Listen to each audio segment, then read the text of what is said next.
부활 후 둘째 주일, 오늘 말씀의 제목은 마가의 마지막 기록, 마가의 마지막 기록이라는 제목으로 하나님 말씀 나누고자 합니다. 러시아의 한 심리학자 가운데 제이 가르닉이라고 하는 이름을 가진 한 심리학자가 있습니다. 이 사람이 우연히 식당에 갔다가 아주 재미있는 장면을 목격하고 이것을 자신의 실험의 소재로 삼아요. 우연히 식당에 갔더니만 식당 종업원들이 두 가지 모습을 보이더라는 겁니다. 한 가지는요, 계산이 이미 끝난 손님의 주문은 금방 잊어버려요. 그런데 매우 복잡하고 까다로운 손님의 주문이었지만 아직까지 결제를 하지 않은, 완벽하게 주문을 끝나지 않은 그 주문의 내용은 여전히 종업원들이 기억을 하고 있더라라는 겁니다. 그는 여러 실험을 통해서 그의 가설을 직접적으로 증명해냅니다. 그에 의하면 인간은 완결된 일, 그러니까 이미 끝난 일보다 미완성되거나 중단된 일을 그 심리적인 긴장감을 유지해 나가면서 더 강렬한 인상으로 더 오랫동안 기억하더라라는 겁니다. 그는 이것을 자신의 이름을 따서 제이 가르닉 효과라고 불렀어요. 여러분, 실제 우리 경험도 마찬가지잖아요. 저희가 시험을 앞두고 지금 이제 중간고사 시즌이 이제 다가오죠. 시험을 앞두고 시험 공부를 할 때도 이제 번개 치듯이 벼락치기 하듯 공부한 내용은 잘 기억합니다. 그 순간 집중해서 잘 기억하지만 놀라운 사실은 이 시험 기간이 끝나고 나면 완벽하게 지워져요. 그 많은 법칙들, 그 많은 내용들, 그 많은 복잡한 그런 내용들 다 기억하고 있다가 시험만 끝나고 나면 다 지워버립니다. 우리의 뇌는요, 우리가 이미 공부했던 내용들을 이미 다 기억해 놓은 상태에서도 새로운 것을 기억할 만큼 충분한 메모리를 가지고 있어요.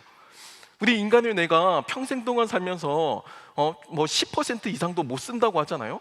그러니까 우리는 이미 공부한 것 이상의 더 새로운 지식들을 얼마든지 더 습득하고 수용해낼 수 있는 가능성을 가지고 있는 겁니다, 인간의 뇌가. 그런데도 우리의 뇌는 이미 끝났다고 생각하는 것은 더 이상 기억하려고 붙잡고 있지 않는다는 겁니다. 이걸 놓아버리는 거예요. 여러분, 이게 반드시 나쁜 것만은 아닙니다. 지식을 습득하는 공부의 입장에서는 나쁠 수도 있지만 때로는 내가 기억하고 싶지 않은 안 좋은 기억들이 있잖아요. 나에게 상처, 아픔이었던 기억들, 그런 기억들을 시간이 지나면 잊혀지게 하는 아주 좋은 효과도 가지고 있습니다. 그래서 실제로 많은 영감을 주는 아주 뛰어난 아티스트들, 그런 예술가들은 일부러 의도적으로 그 자신의 천재적인 작품에 마침표를 찍지 않아요.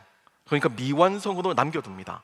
그리고 열린 결말로 남겨두어서 독자들에게 더 강렬하고 더 오랫동안 이 작품의 내용을 기억할 수 있도록 제이 가르닉 효과를 유도하기도 합니다. 오늘 저희가 읽은 본문 말씀도 재미있게도 일종의 그 제이 가르닉 효과를 가지고 있는 본문의 내용이에요. 특별히 예수님의 부활과 관련해서 오늘 현재를 살아가는 우리들의 삶을 이 제이 가르닉 효과와 같이 연결시킨다는 점에서 저는 굉장히 독특하고 흥미롭게 오늘 본문의 텍스트를 읽었습니다. 여러분, 마가복음은요, 사복음서 가운데 가장 처음으로 최초로 기록된 복음서라고 학계에서 알려져 있습니다. 여러분, 그 의미가 뭘까요? 사복음서 가운데 가장 처음으로 기록된 복음서가 마가복음이라는 그 의미가 뭘까요? 그것은요, 예수님의 이 부활 사건, 이 빈무덤 사건에 대해서 기록된 공신력 있는 첫 번째 기록이라는 겁니다. 우리가 만약에 어떤 재판을 한다면, 어떤 사건의 증거를 수집한다면 네 가지의 복음서가 있다고 할 때 가장 최초의 기록을 가장 신빙성 있게 바라볼 겁니다. 마가복음은 그런 증명성에서, 그런 증거의 효력적인 측면에서 많은 가치를 가지고 있어요. 이 첫 번째로 기록된 복음서 마가복음은 오늘 빈무덤의 이 현장, 이 부활의 사건을 어떻게 기록하고 있을까요? 본문 1절을 보시면요, 안식일이 지남에 막달라 마리아와 야고보의 어머니 마리아와 또 살로메가 가서 예수께 바르기 위하여 향품을 사다 두었다가 라고 전하고 있습니다. 당시 유대 사회는 뜨거운 기후 때문에 시신이 금방 부패했다고 합니다. 그래서 냄새가 심했겠죠. 따라서 고인의 시신에 향품을 발라서 그 부패한 냄새도 맡고, 또 그러면서 고인의 마지막 길을 끝까지 예우하고 존중해 주었다고 해요.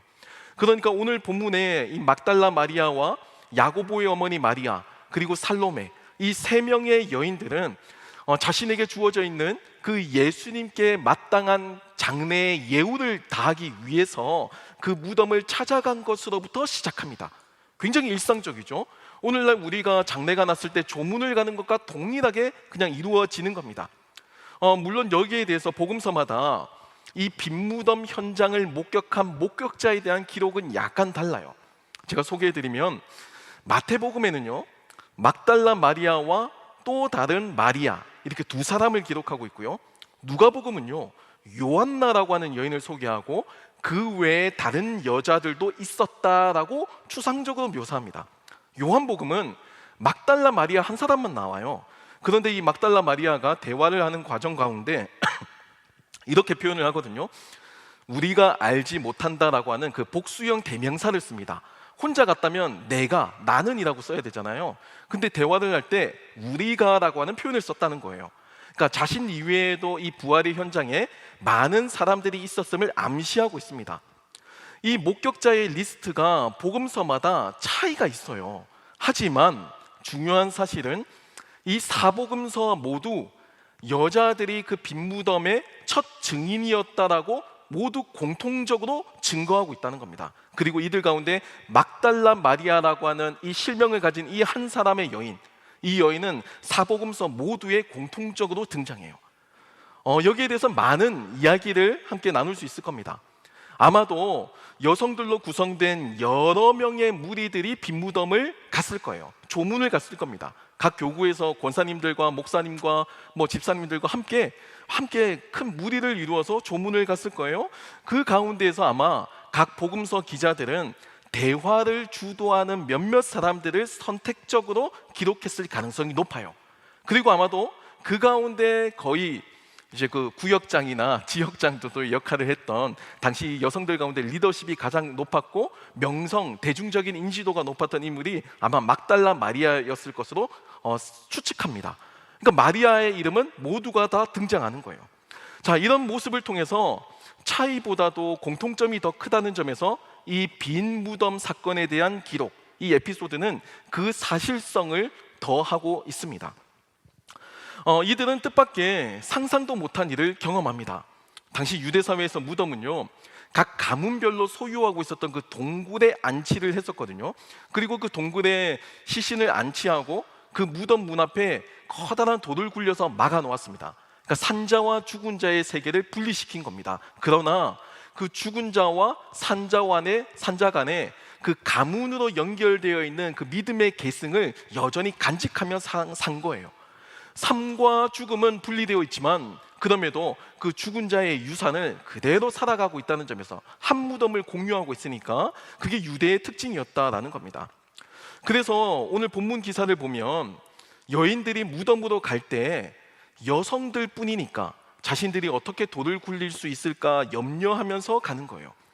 이 부활 사건에 대해서 가장 처음으로 기록된 가장 공신력 있는 이 기록의 현장의 내용에서 이 여인들이 하는 이 걱정들, 이 사소한 고민들, 그 여인의 이 사소한 대화의 내용까지도 마가는 자세하게 기록하고 있습니다. 그만큼 이 말은 이제 앞으로 이 여인들의 눈앞에 펼쳐지는 정말 상상도 못하는 이 장면이 사실적이라고 표현하는 거예요. 예수님의 부활이 단순한 문학적인 비유의 내용이 아니고, 예수님의 부활이 단순한 과장이 아니고 정말 실제적인 사실이었다라는 것을 이 여인들끼리 주고받는 대화들, 큰 돌을 어떻게 굴리지?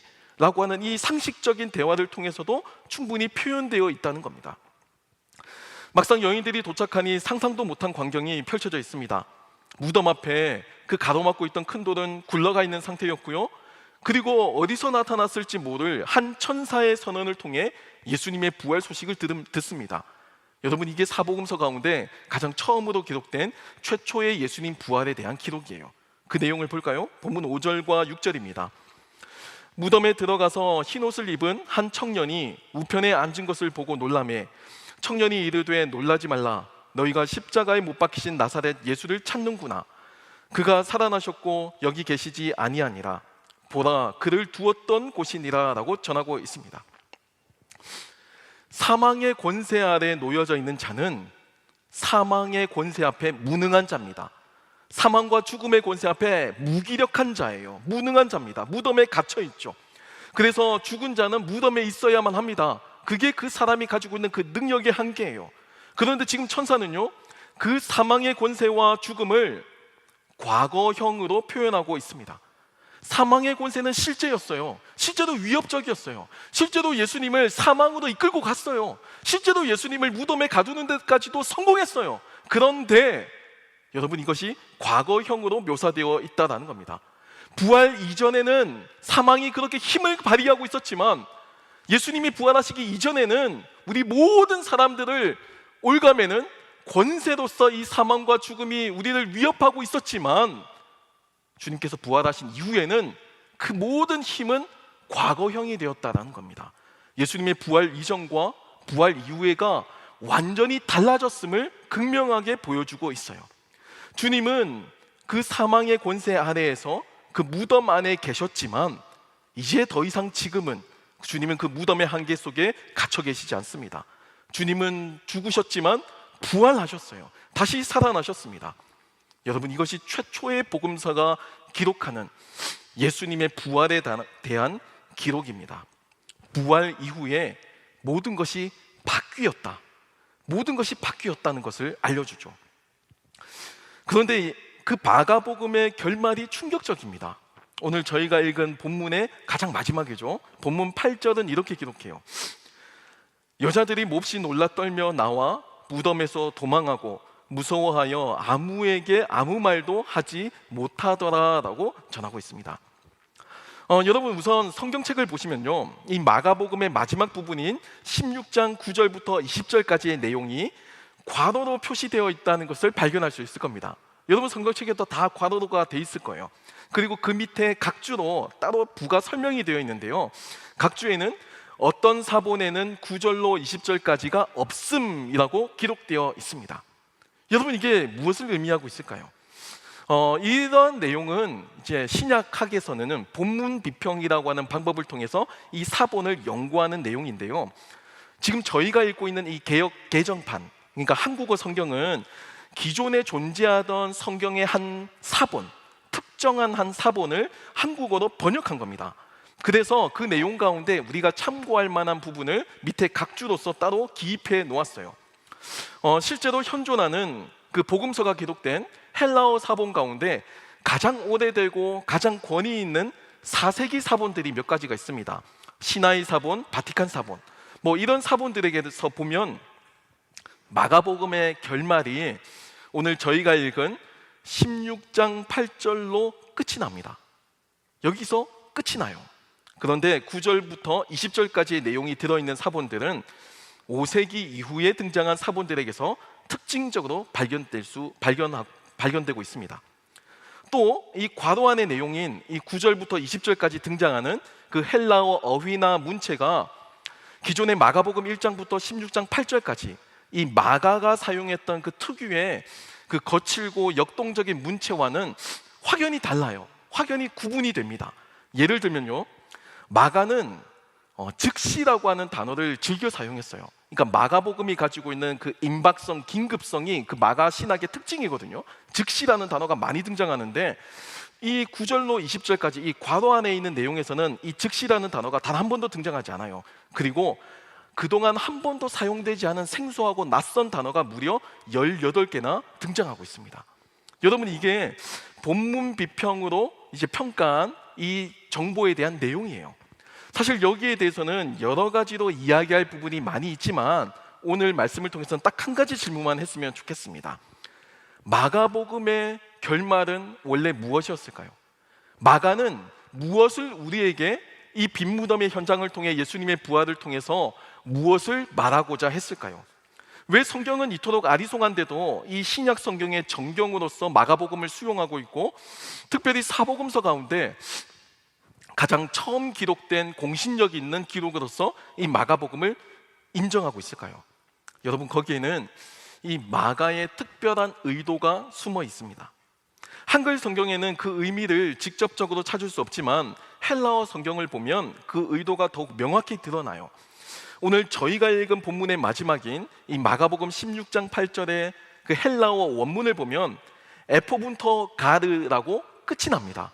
여러분, 이 가르라고 하는 접속사가 왜냐하면이라는 뜻을 가지고 있어요. 그러니까 제가 쉽게 설명해 드리면 이 마가복음의 마지막은 이렇게 끝이 나는 겁니다. 왜냐하면 그들이 두려워했기 때문이다 라는 겁니다. 이건 문법을 중간에서 멈춘 거예요. 사실 헬라어 어순으로 보면 왜냐하면이 제일 마지막에 끝나는 거거든요.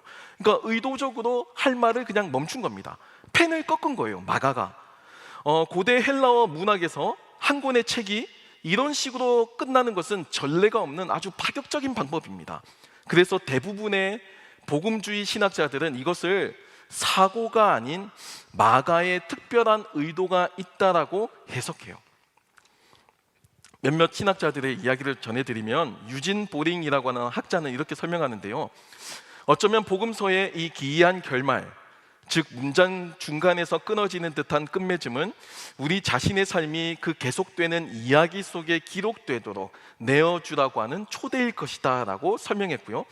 리처드 버리치라고 하는 학자는 마가복음 전체에 흐르는 제자도의 실패라는 주제와 연결시켜서 결국 이 모든 것이 올바르게 끝날 것인가라는 질문을 고의로 열어둔 채 끝맺었다라고 주장하는 겁니다. 여러분, 한번 상상해 보세요. 빈 무덤 앞에서 지금 여인들이 무서워해서 도망가고 침묵했다고, 그래서 8절로 끝이 났다면 그 복음은 어떻게 오늘 지금 우리에게 전달될 수 있었을까요? 그 누구도 말을 하지 못했다면, 아무에게도 이야기를 하지 못했다면 오늘 2026년의 안산 이곳까지 어떻게 우리는 그 내용을 들을 수가 있었을까요? 결국에 그 수많은 실패들 속에서도 그 실패를 딛고 침묵을 깬 그 누군가가 있었다는 겁니다. 그리고 그 누군가를 통한 그 제자도의 바톤이 지금 우리에게 넘겨졌다는 거예요.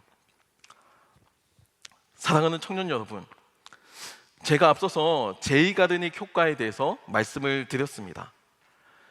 사람들은 완전히 종결된 이야기보다 지금 현재 계속해서 이어지고 있는 이야기, 계속해서 진행되고 있는 이 이야기에 더 많은 관심을 가지고 심리적인 긴장감을 가지고 의도적으로 기억한다라고 말씀을 드렸어요. 그런 의미에서 이 주님의 부활은 마가에게 있어서는 종결된 사건이 아닙니다. 끝이 난 사건이 아니에요. 증인으로서의 삶, 그 삶은 오늘을 살아가는 우리들에게도 지금도 여전히 이어지고 있다라는 그 사실을 이 9절 이후부터의 내용을 통해서 우리에게 설명하고 싶었던 겁니다. 그래서 의도적으로 펜을 꺾었던 거예요. 사실 다른 복음서와 달리 마가복음은 제자들의 실패에 대한 내용이 굉장히 강조되어 나타납니다. 예수님께서 공생애 하는 동안 3년의 기간 동안 제자들과 동고동락하셨잖아요.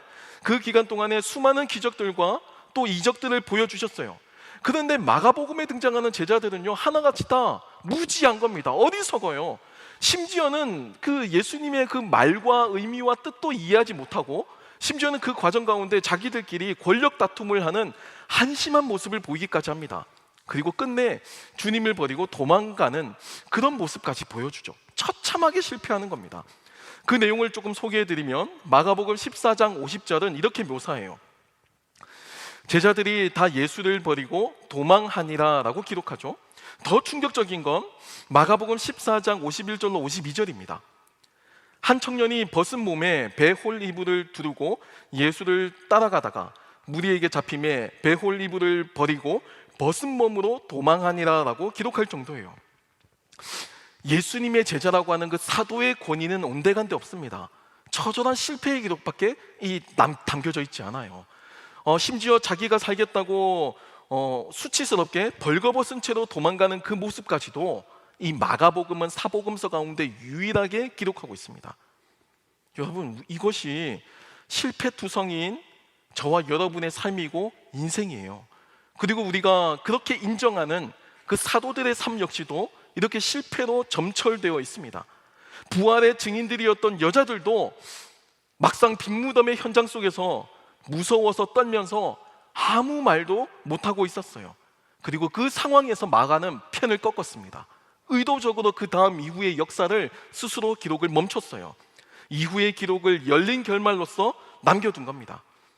여러분, 만약에 정말 이 마가의 기록이, 이 마지막의 이 기록이 이렇게 이 여인들과 같이 무서워서 아무 말도 못했다면, 예수님의 부활에 대해서 아무 말도 못했다면, 사망의 권세가 무너졌다 깨어졌다는 것을 아무 말도 못했다면, 여러분, 기독교는 거기서 끝났어야만 합니다. 인간의 실패에 대한 이야기로 마무리가 되었어야 돼요.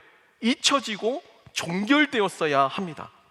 하지만 여러분, 이후 괄호 안에 있는 내용을 들여다보시면 주님은 다시 막달라 마리아에게 나타나시고요, 또 두 제자에게 나타나셨고, 또 11 제자에게도 다시 나타나셨습니다.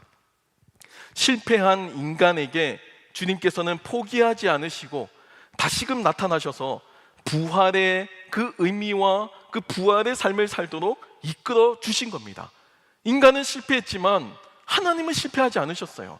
하나님은 직접 찾아오셔서 그렇게 부활 이후의 삶을 이끌고 가셨습니다. 지금 우리도 동일합니다. 하나님께서는 포기하지 않으시고 제자들에게 다시 찾아가신 그 내용이 마가복음 뒤에 나오는 이 괄호 안의 이야기예요. 그리고 여러분, 이 괄호 안의 이야기 속에 오늘 저와 여러분의 이야기가 같이 들어가 있습니다. 저희도 그 괄호 안의 이야기를 함께 써내려가고 있어요. 사실 우리는 그 주님의 부활의 현장 속에 머물러 있습니다. 부활 후 두 번째 주일을 맞이하며 우리는 여전히 그 부활 이후의 삶을 노래하고 살고 있습니다. 여전히 사망의 권세는 실제하죠. 죽음의 권세는 실제합니다. 하지만 우리는 부활을 기대하고 부활을 믿고 부활을 소망하고 있습니다. 예수 그리스도의 부활을 믿으며 우리는 그 주님의 은혜 때문에 우리도 부활할 것을 고백하고 신앙 고백 속에 담고 예배를 드리고 있어요. 그동안 우리도 그 부활의 내용을 알지만 처참하게 실패해 왔습니다. 제자들과 같이 처참하게 실패했어요. 지금 이 부활의 현장 속에서도 여전히 우리는 우리를 힘들게 하고 두렵게 하는 여러 가지 문제들과 또 나만이 가지고 있는 그 심각한 고민들을 마주할지도 모릅니다.